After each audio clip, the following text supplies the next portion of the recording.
Saint-Esprit, viens, souffle sur nos vies, embrasse nos cœurs, ô Seigneur, aide-nous à discerner ta volonté. Viens, Esprit de Dieu, nous t'invitons. Reviens-nous, remplis-nous de ta sainte présence, pour qu'au travers de nous tu puisses agir avec puissance, pour confirmer les paroles que nous allons annoncer.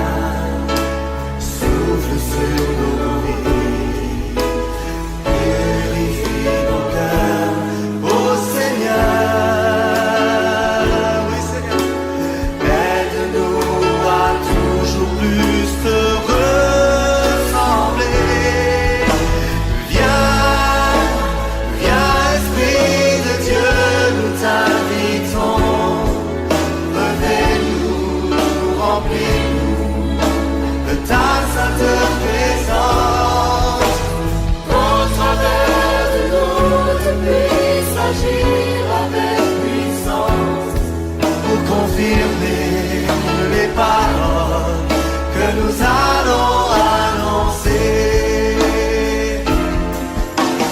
Nous avons soif de ton réveil. Alléluia. Nous voulons un réveil. Il n'y a pas d'autre alternative. Un réveil, ça passe ou ça casse. Et je voudrais vous inviter à réfléchir avec moi sur le thème qui m'a été proposé, l'onction divine pour un peuple racheté. L'onction divine pour un peuple racheté. Je vais vous inviter à lire deux textes, mais en réalité, on n'a plus de textes que ça à lire, peut-être 6 textes, mais on va lire 2 pour le moment. Le premier se trouve dans 2 Corinthiens. 2 Corinthiens, chapitre 1, verset 20, 21, non, verset 21, 22. Et puis le deuxième, 1 Pierre 2, 9, 10. Et celui qui nous a fermis avec vous en Christ et qui nous a oints, c'est Dieu, lequel nous a aussi marqué d'un sceau et a mis dans nos cœurs les arts de l'esprit. Premier passage. Deuxième, vous au contraire, vous êtes une race élue, un sacerdoce royal, une nation sainte, un peuple acquis, afin que vous annonciez les vertus de celui qui vous a appelé des ténèbres à son admirable lumière. Vous qui autrefois n'étiez pas un peuple et qui maintenant êtes le peuple de Dieu, vous qui n'aviez pas obtenu miséricorde et qui maintenant avez obtenu miséricorde. Amen. Vous êtes une race élue. On parle de la race noire, la race blanche, la race jaune, la race quoi encore, rouge. Nous ne sommes pas de la race blanche, ni la race rouge, jaune, noire, même verte. Non. Nous sommes de la race élue de Dieu. La Bible dit, tel il est, tel nous serons. La Bible dit, quand Jésus va revenir des cieux, c'est l'apôtre Paul qui le dit, il va transformer notre corps d'humiliation pour le rendre semblable au corps de sa gloire. Nous aurons le même corps que Jésus. Et l'apôtre Jean dit, si le monde ne nous connaît pas, c'est parce qu'il ne l'a pas connu. Quand il viendra, il apparaîtra. Nous serons semblables à lui et nous le verrons tel qu'il est. Ce corps-là, la Bible appelle un corps d'humiliation. C'est un corps de souffrance, de douleur, un corps d'humiliation. Jésus va le transformer et le rendre semblable au corps de sa gloire. Donc nous ne serons plus de cette race, nous serons de la race de Dieu. C'est pour cela que la Bible dit que Dieu nous emmène à participer à sa nature divine. Oh, gloire à Dieu. Quelle merveille. Nous serons comme Jésus. Alléluia. Nous serons comme Jésus. Nous serons fils et filles du Dieu vivant. En effet, le dessein originel de Dieu, c'était de faire la race humaine des fils et des filles de Dieu. C'était son plan. Que les hommes et les femmes soient les fils et filles de Dieu. Plan initial, plan A. Et Adam et Satan ont fait échouer ce plan. Alors Dieu a fait ressortir un plan B. Toujours avec le même objectif. Faire des hommes et des femmes, ses fils et ses filles. Par le plan B, Jésus va entrer en action pour mourir, pour racheter l'humanité. Il va mourir, donner sa vie pour que les êtres humains soient sauvés et que Dieu puisse récupérer de nouveau son peuple. Et nous sommes le peuple de Dieu. Nous qui croyons. Vous au contraire, vous êtes une race élue. Nous sommes de la race de Dieu. De la race de Dieu. Une race élue. Un peuple acquis. Dieu nous a acquis. Nous sommes son peuple qu'il a acquis par le sang de son fils Jésus. Est-ce que tu comprends quelque chose? Tu comprends la valeur que tu as? Ta valeur, c'est le sang de Jésus. Ta valeur, ce n'est pas le sang des taureaux et des boucs. Si le sang des taureaux et des boucs équivalait à la valeur de l'homme, c'est par le sang des animaux que nous serions sauvés. Mais leur sang ne nous équivaut pas. C'est pour cela, il a fallu un sang supérieur, le sang du Fils de Dieu. Parce que Dieu va nous élever à la dimension de Jésus de Nazareth. Donc il fallait le sang du Fils de Dieu pour nous racheter de la malédiction et de la condamnation. Nous avons été rachetés. Nous sommes le peuple de Dieu. Notre valeur, c'est le sang de Jésus. Alléluia. Nous avons la valeur du Fils de Dieu. Est-ce que vous croyez ce que je dis? Vous croyez? Mais vous êtes tellement silencieux que je suis étonné. Je dis ta valeur équivaut au sang du Fils de Dieu. Est-ce que tu as compris cela? Ta valeur, c'est le sang du Fils de Dieu. On ne pouvait pas payer moins que cela pour que l'humanité soit rachetée. Même si les anges avaient du sang, leur sang ne pouvait pas nous racheter. Il fallait le sang du Fils de Dieu. Sinon Dieu aurait envoyé Michael ou Gabriel. C'est le sang de son Fils. Est-ce que tu sais que tu es précieux aux yeux de Dieu?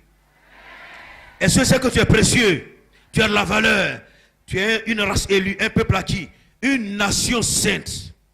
Quand Dieu nous voit, nous sommes éparpillés dans le monde entier.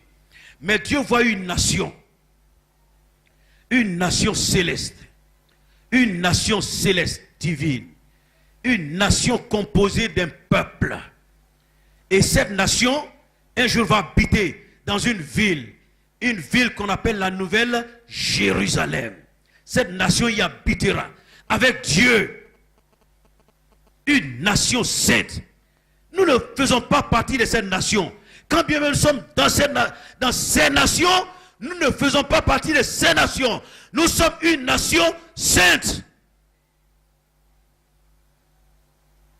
Alléluia. C'est pour cela qu'on ne doit pas se corrompre dans ce monde. Nous sommes ici pour un témoignage. Sinon, Dieu nous aurait déjà enlevés. Une nation sainte. Et il ajoute, un sacerdoce royal. Un sacerdoce royal. C'était les Lévites qui pouvaient faire le sacrifice. Les Lévites, les sacrificateurs, le souverain sacrificateur. Il fallait de la famille lévitique. Des 12 tribus, Dieu a choisi une, les Lévites. Mais en Jésus, nous sommes devenus un royaume de sacrificateurs. Ça veut dire quoi? Ça veut dire que toi, moi, chacun de nous est capable d'offrir le sacrifice de Dieu. Ce n'est plus réservé à une élite, à une classe de personnes, une catégorie de personnes. Avant, il fallait le souverain sacrificateur pour entrer dans la présence de Dieu une fois par an pour offrir les sacrifices pour lui-même et pour le peuple. Mais aujourd'hui, tu peux le faire. Parce que le voile qui était dans le temple, qui séparait le lieu saint et le lieu très saint, le voile a été déchiré. Désormais, tout le monde a accès au lieu très saint. Nous pouvons y entrer, voir l'âge, tout ce qui est dans l'âge. Nous pouvons entrer dans la présence de Dieu parce que Jésus nous a ouvert une route. Par Jésus, nous avons accès les uns et les autres dans le même esprit auprès du Père. Quelle grâce! Quelle grâce! Un sacerdoce royal. Si quelqu'un est en train de mourir à l'hôpital, que toi tu arrives là, il est mourant, tu lui dis, monsieur, est-ce que tu veux accepter Jésus? C'est lui qui est mort pour tes péchés. Il est mort pour te racheter, pour te sauver. Est-ce que tu veux l'accepter comme Seigneur et Sauveur? Si cet homme, dans son agonie, dit, oui, j'accepte Jésus comme mon Seigneur et Sauveur, et que tu proclames la parole de Dieu sur lui, il est sauvé. Tu as le pouvoir de le faire. Ce n'est pas réservé au pasteur, au prophète, à l'apôtre, à l'évangéliste ou au docteur. Tout le monde peut le faire. Nous sommes un royaume de sacrificateurs. Alléluia. Tu peux prier pour des gens, Dieu va t'entendre. Avant, il fallait le souverain pour aller prier pour le peuple. Mais aujourd'hui, toi, tu peux prier pour un homme de Dieu. Tu peux prier pour un peuple de Dieu. Tu peux prier pour une église. Tu peux prier pour une nation, une région. Et Dieu va t'écouter. Parce que tu es devenu sacrificateur. Alléluia. Alléluia. Alléluia. Un royaume de sacrificateurs. Racheté par le sang de Jésus. Un sacerdoce. Attention, ce n'est pas n'importe quel sacerdoce. Un sacerdoce royal. Sacerdoce mis à part pour le roi. C'est pour cela qu'il est écrit, mon œuvre est pour le roi. Ton œuvre est pour le roi. Parce que tu es sacerdoce royal. L'œuvre que tu accomplis, c'est pour le roi des rois, le Seigneur des seigneurs. Tu fais partie du peuple de Dieu. Dieu t'a choisi. Dieu t'a donné l'onction. Dieu t'a choisi. Tu es choisi par Dieu. Tu fais partie du peuple de Dieu. Que les gens disent oui ou non. Que les gens pensent ce que les gens pensent. Qu'ils pensent bien ou mal. Qu'importe. Dieu dit, tu fais partie de son peuple. Alléluia. Et rien ne peut annuler cela. La Bible déclare que ni la mort, ni la vie, ni les hauteurs, ni la profondeur, rien ne peut nous arracher de l'amour de Dieu manifesté en Jésus-Christ de Nazareth. Rien ne peut t'arracher l'amour de Dieu manifesté en Jésus. L'onction divine pour un peuple racheté. Si nous avons compris que nous sommes un peuple de Dieu, un peuple racheté, que nous appartenons à Dieu, que nous faisons partie du peuple de Dieu, on va passer à l'onction maintenant. C'est les deux facettes. L'onction pour un peuple racheté. L'onction là, Dieu ne donne pas ça aux païens. Un païen ne peut pas avoir l'onction de Dieu. Ce n'est pas possible. S'il ne fait pas partie de la famille de Dieu, tu ne peux pas prétendre à l'onction. Tu ne peux prétendre à l'onction que si tu fais partie de la famille de Dieu. Si tu fais partie des enfants de Dieu, des fils et des filles du Dieu vivant, en ce moment-là, tu peux prétendre à l'onction. C'est pour cela que j'ai pris le temps d'analyser un peu avec vous, faire partie du peuple de Dieu. Nous faisons partie du peuple de Dieu. Parce que Christ est mort. Il est ressuscité. Il est monté aux cieux. Il a offert le sacrifice plus excellent que n'importe quel sacrifice. Ça a été agréé. Et le Père nous a tirés vers son Fils pour qu'il nous ressuscite au dernier jour. Nous sommes enfants de Dieu. Même si les hommes voient en nous. Je me souviens quand je travaillais, il y a un de mes collègues qui avait dit, mais toi tu es enfant de Dieu. Quelle est la différence entre toi et moi? Tu as 2 bras, j'ai 2 bras, une tête, 2 pieds, j'ai 2 pieds. Et une tête, où est la différence? Il pensait que la différence était corporelle. Nous sommes enfants de Dieu. Le peuple ne peut pas comprendre Tout le monde est créature de Dieu. Mais on est enfant de Dieu que lorsqu'on reçoit Jésus. Et laissez-moi vous dire, si vous êtes dans le royaume, vous allez comprendre tout à l'heure, si vous êtes enfant de Dieu. La Bible dit,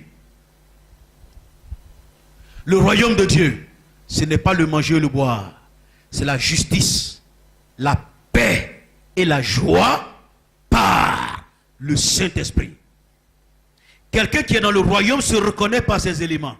La justice, la paix et la joie. Si tu es sauvé, tu le reconnais par ces éléments. La justice, la paix et la joie. La justice, ça veut dire quoi? Ça veut dire que en Dieu et toi, il n'y a plus de palabres. Les querelles qui existent en Dieu et toi, à cause du péché, parce que tu as cru en Jésus, Dieu a ôté le péché, Dieu a enlevé le péché, Dieu t'a lavé, nettoyé par le sang de Jésus. Il n'y a plus de querelle en Dieu et toi. Vous n'êtes plus en palabres, tu es justifié. Quand Dieu te regarde, il te voit comme un juste. C'est pour cela que la Bible nous appelle des saints. On n'a pas besoin de mourir pour être saint. Même vivant, on est saint. Alléluia. Nous sommes justifiés. Quand quelqu'un n'est pas justifié, il a peur de Dieu, il a crainte de Dieu. Notre crainte, dans un autre sens, peur. Il tremble devant Dieu. Il tremble quand il pense à l'enfer. Quand il pense à la mort, il a peur, il tremble. C'est qu'il y a un problème à régler. Mais quand ce problème est réglé, il n'y a plus de crainte. On est justifié. Et on sent dans le cœur une joie et une paix incommensurables. Quels que soient les événements, quels que soient les problèmes, quelles que soient les difficultés de la vie, à l'intérieur de nous, nous ressentons une paix intérieure et une joie qui viennent d'en haut du Saint-Esprit. Maintenant, nous terminons avec le deuxième élément. L'onction. L'onction. Je voudrais parler de l'onction, mais en deux phases. Ça ne va pas être long. On a déjà dit l'essentiel. L'onction, je vois l'onction en Jésus. Le Christ, quand il était sur la terre, il a dû recevoir l'onction. On voit ça dans Luc. Luc chapitre 4. Verset 18. Jésus dit, l'Esprit du Seigneur est sur moi, parce qu'il m'a oint pour annoncer une bonne nouvelle aux pauvres. Il m'a envoyé pour guérir ceux qui ont le cœur brisé, pour proclamer aux captifs la délivrance et aux aveugles le recouvrement de la vue, pour renvoyer libres les opprimés, pour publier une année de grâce du Seigneur. L'Esprit du Seigneur est sur moi, parce qu'il m'a oint, disait Jésus. Je vois Acte 10, verset 38. L'apôtre Pierre chez Corneille.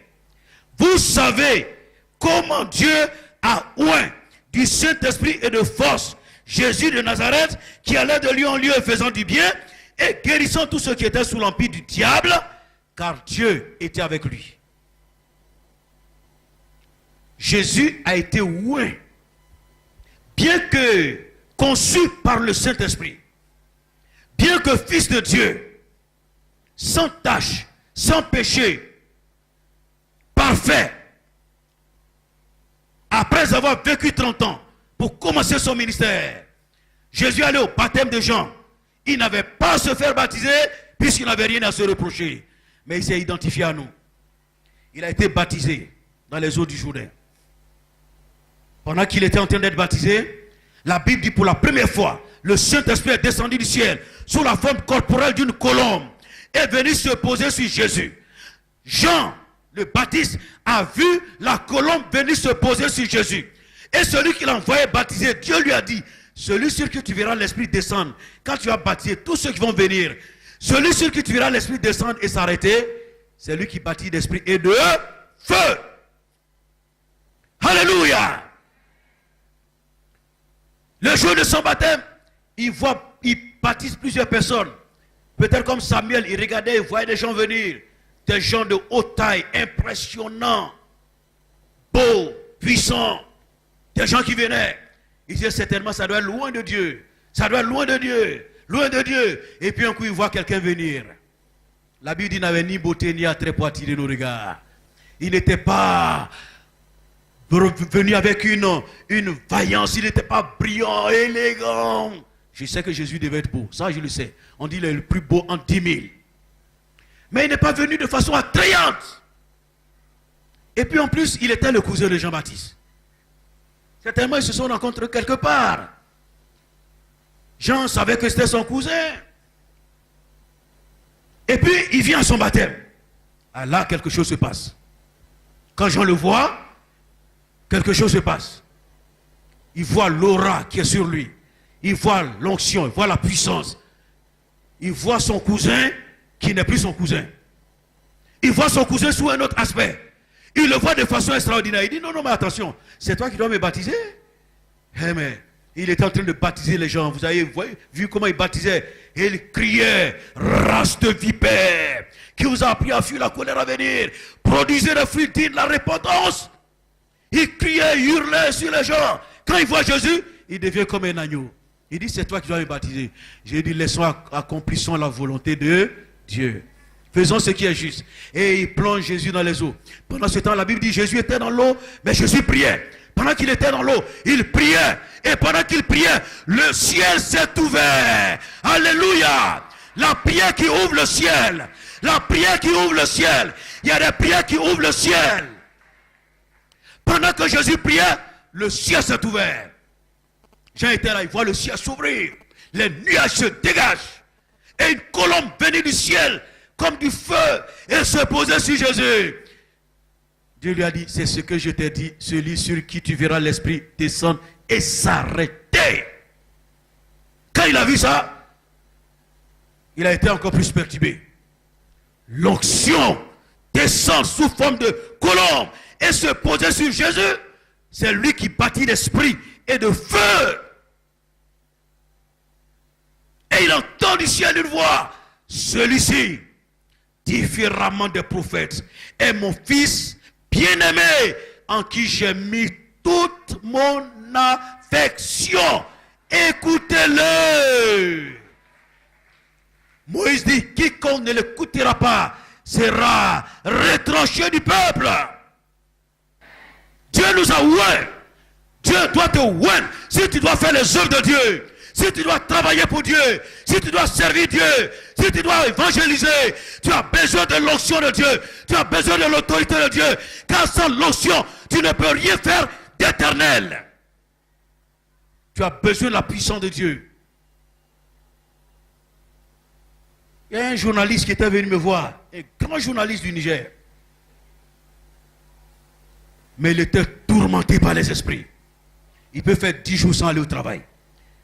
Il changeait les serviteurs. Quand un vient, il fait 2 jours. Il fuit, il laisse ses bagages, il s'en va. Il y en a qui viennent, ils ne font même pas l'heure. Ils laissent leurs bagages, chaussures, ils fuient, ils s'en vont. Le monsieur était malheureux. Se couche la nuit. Toute la nuit, il est comme ça, éveillé jusqu'au matin. Un jour, on lui a parlé de moi, il est venu me voir, il m'a expliqué. J'ai dit, bon, on va aller chez toi. On est allé chez lui à la maison. Il avait un lieu là. Il a fait un petit coin, c'est là son lieu de prière. Ce n'est pas un chrétien, hein? Un lieu de prière. Et puis il m'a dit, pasteur, on m'a dit que c'est ici que les génies passent. Je lui ai dit, bon, là où tu pries, c'est là que les génies passent. Mais les génies là, ils sont insolents. J'ai commencé à jouer un peu avec lui. J'ai dit, ils sont insolents. Mais ils défient ton lieu de prière. Tu pries là et puis les génies passent là. Ceux qui ne te respectent pas. Si tu pries là, les génies ne doivent pas passer là. Alléluia. Alléluia. Alléluia. Nous servons le vrai Dieu. Nous servons le Dieu vivant. Nous servons le Dieu vrai. Nous servons le Dieu réel. Nous servons le Tout-Puissant. Nous servons Jésus de Nazareth. Alléluia. Je lui ai posé la main au nom de Jésus. J'ai prié. J'ai dit c'est terminé. Les génies ne passeront plus ici parce que moi-même je suis passé par là au nom de Jésus. Je suis parti à la maison. Le lendemain, j'attends l'appel. J'attendais qu'il m'appelle. Il ne m'appelait pas. Jusqu'à midi, 13h, il m'appelle. Il dit, pasteur. J'ai dit, oui, monsieur. Il dit, quand tu as prié, tu es parti, je suis allé me coucher. Il dit, dès que j'ai touché le lit, j'ai commencé à dormir. Quand je me réveille, il était 10 heures. C'est pour cela que je n'étais pas appelé. Il ne dormait pas. Ce jour-là, il a dormi jusqu'à 10 heures. Les génies ne sont pas venus parce qu'un serviteur de Dieu est passé par là. Je vais vous dire une chose. Le diable est capable de faire des miracles. Mais quand un homme ou un là, le diable, son pouvoir, sa puissance, tout est ébranlé. Il n'est plus capable de produire des miracles. C'est pourquoi il ne répond pas au défi. Quand Élie a convoqué les prophètes de Baal sur le Carmel, il a convoqué les prophètes de Baal. Est-ce que Baal est venu? Ils ont crié le nom de Baal. Est-ce que Baal est venu? Parce qu'il y avait un homme de Dieu qui était loin, qui était là. Baal ne pouvait pas venir. Il y a un de mes collègues qui m'a fait rire un jour. Il dit, Astarté a dû téléphoner à Baal. Dogon, il a téléphoné à Baal. Il a dit, attention, leur Dieu là. On a pris son symbole lâche là, ils ont envoyé dans ma maison. J'étais arrêté là. Quand c'est rentré, je suis tombé boum, devant lui. On m'a soulevé, le lendemain, on vient, je suis tombé devant lui. Quand il rentre là, tu ne peux pas rester, tu tombes. Baal, s'il te plaît, il ne faut pas partir. Baal a eu peur. Parce que s'il partait, ce qui allait lui arriver serait trop grave. Quand l'onction de Dieu est là, ça neutralise les œuvres des démons, les œuvres du diable, les œuvres de l'enfer. Nous avons besoin de l'onction véritable, l'onction qui vient d'en haut, l'onction de feu, l'onction de Jésus de Nazareth. L'onction, c'est la présence manifeste du Saint-Esprit. Ce n'est pas seulement la présence du Saint-Esprit, mais une présence manifeste. À chaque fois que nous sommes assemblés, le Saint-Esprit est au milieu de nous. Mais il perd là sans se manifester. Quand il est là, il se manifeste. C'est à partir de ce moment qu'on parle d'onction. L'onction qui est sur toi fait agir le Saint-Esprit. L'onction, c'est la présence manifeste du Saint-Esprit. L'Esprit de Dieu est sur les chrétiens, dans nos assemblées, dans beaucoup d'assemblées. Mais aujourd'hui, l'Esprit de Dieu ne se manifeste pas trop. Certains ont muselé le Saint-Esprit. Ils ont bloqué le Saint-Esprit. Des chrétiens ont bloqué. Dans des églises, le Saint-Esprit est bloqué. Il n'arrive plus à s'exprimer. L'onction est là, mais l'Esprit n'agit pas. Libérons le Saint-Esprit.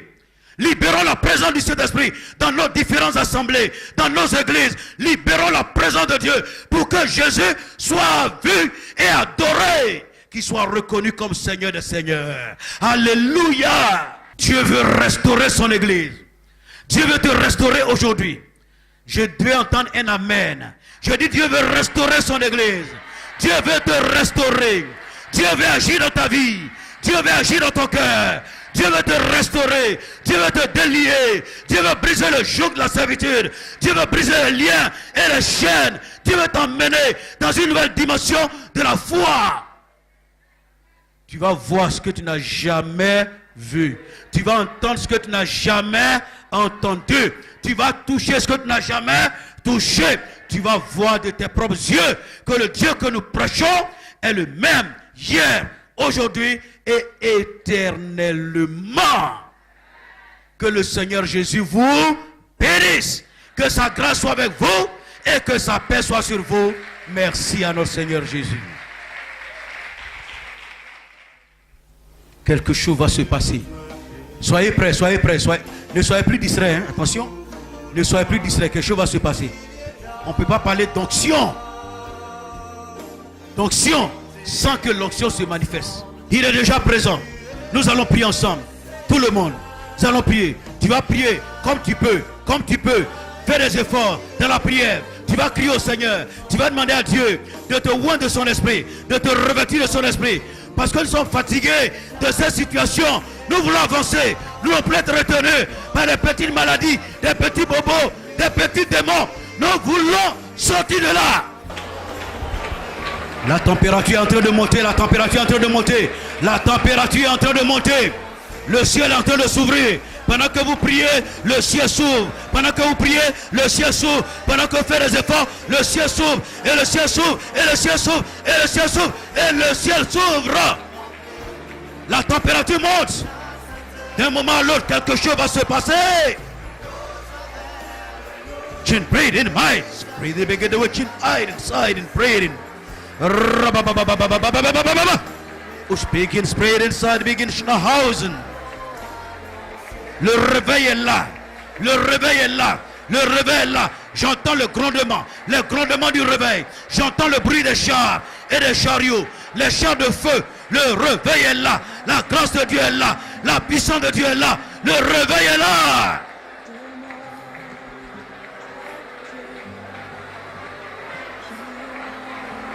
Je ne prie inside, my way breaking chain. Onction de Dieu. Que le ciel s'ouvre maintenant. Que le ciel s'ouvre maintenant. Que le ciel s'ouvre maintenant. Que le ciel s'ouvre maintenant. Que le ciel s'ouvre. Que le ciel s'ouvre. Que le ciel s'ouvre. Que le ciel s'ouvre. Les cieux des cieux. Les cieux des cieux. Les cieux des cieux. Les cieux des cieux. Les cieux des cieux. Les cieux des cieux. Les cieux des cieux. Les cieux des cieux. Les cieux. Les cieux. Que le ciel s'ouvre. Alléluia, alléluia, alléluia. Holy Shabbat, Kore, get it, Jimmy, get it, Kore, get it, Kore, get it. When it can call it by Jimmy, get it, Kore. Que le ciel When it s'ouvre. can in, Jesus can hold I in. Rain it in, hard. Can Jimmy get it, Kore, get it, Sagada go home. Cherry get a hole, rain again. Je ne prie de God. Rain again, by Jimmy, get it, rain again, call away. And call Au nom de Jésus, au nom de Jésus, le vent de l'esprit, alléluia Jésus. Merci de confirmer ta parole par des produits des miracles. Merci de confirmer ta parole par des produits des miracles. Au nom de Jésus, au nom de Jésus, au nom de Jésus. Laissez-la, laissez-la. Laissez-la. Ne partez pas avec elle. Laissez-la. S'il vous plaît, s'il vous plaît. Oui. Alléluia. Gloire à Jésus. Le Saint-Esprit est présent. Esprit de Dieu. Le Saint-Esprit est présent.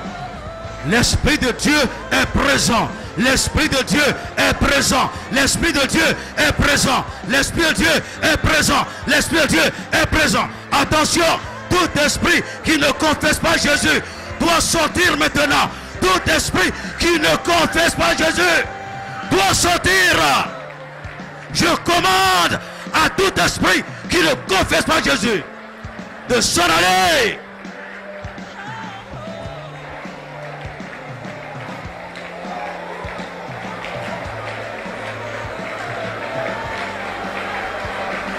Quelque chose va se passer. Quelque chose va se passer. Nous avons demandé l'onction de Dieu. Nous avons demandé l'onction de Dieu. Nous avons demandé l'onction de Dieu. Dieu va te oindre maintenant.